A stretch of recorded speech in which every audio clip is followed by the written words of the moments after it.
Why, hello there YouTube and welcome to a Who review. I am Davros and I'm a Whovian, and today I review Doctor Who Vengeance on Varos.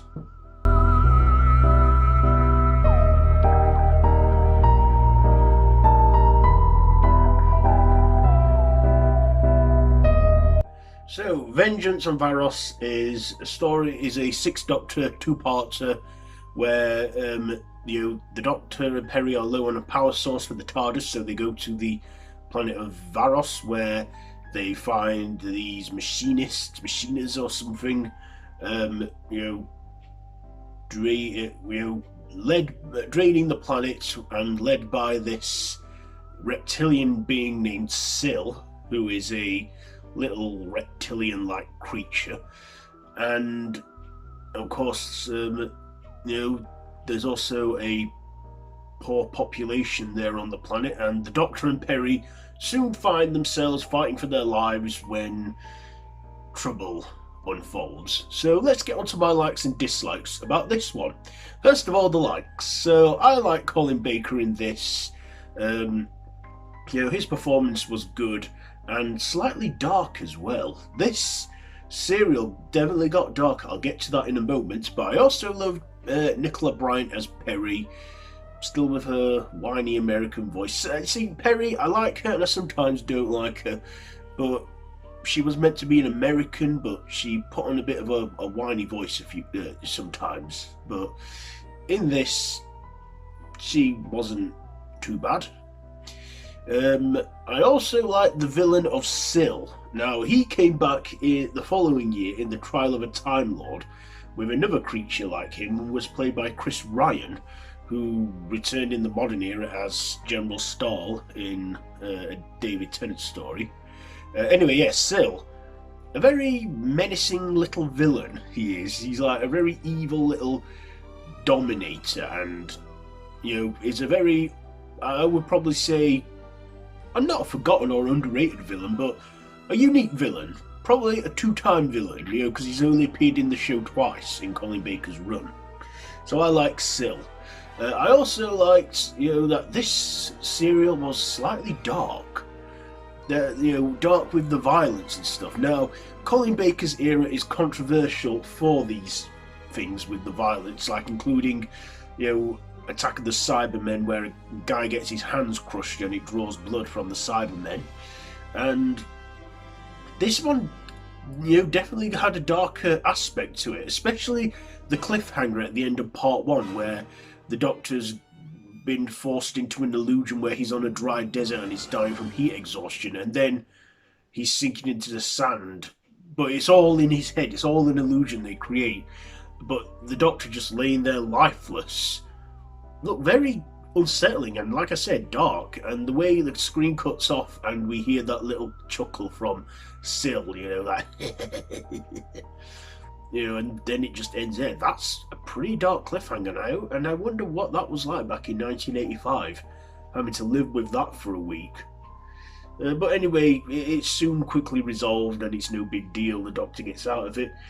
There's even another scene as well where the Doctor's fighting two henchmen and he throws them into a batch of acid when they're about to dissolve the Doctor's body, but he fights them and they go in the acid, and the Doctor, pretty much like a deranged person, says, "You would excuse me if I don't join you." He also, there was also other violent moments in the Sixth Doctor's run, including the moment where he chokes an androgen to death and tells him, "You're just desserts." Pretty much like James Bond. He kind of got a bit James Bondy with those kills he did in those stories. The whole bit where he chokes an androgen's in a completely different story, The Two Doctors. But yeah, they took some risks with the show back then, upping the violence, and it actually got the show into a bit of bother, including, taking the show off air for a year. But they managed to get it back on, and they put the show on trial, and that's what led to that season being The Trial of a Time Lord, and they scrapped so many other planned serials for that. I thought this also was just like I say, a dark story. This also had the actress in it who played Clara's grandmother in a few Matt Smith episodes, including The Time of the Doctor and again in Dark Water. In playing Clara's grandmother. I can't remember the actress's name, but I best know her as Madge from the sitcom Benidorm. She was in this in a different role, and I thought, hey, that's Clara's gran in that there. So she appeared in that. And Doctor Who, of course, has been known for recycling many actors from past serials into later serials. So yeah, I kind of like thinking, I just was like, it was nice to see her in it. I keep saying a lot in this review. So this serial, is it a good one? Yeah, I'd say it's a pretty decent serial. The effects in it, the practical effects were pretty good, and the illusion effects were quite good. It wasn't bad for the effects. In fact, I don't know if they use a lot of computer effects in this serial, but I just remember liking this serial, enjoying it, and why I'm making it as if I've seen it a long time ago. I saw it about a week or so ago, and I'm reviewing it now. But Vengeance on Varos, I recommend it. If you're a Sixth Doctor fan and you like Doctor Who with a bit of edge to it, a bit of edge with the violence, then yeah, go for it. So my ratings now. I'm going to give the effects for this I'll give the effects a 6, the writing a 8, the performances an 8, and personal score, I'll give it a 9.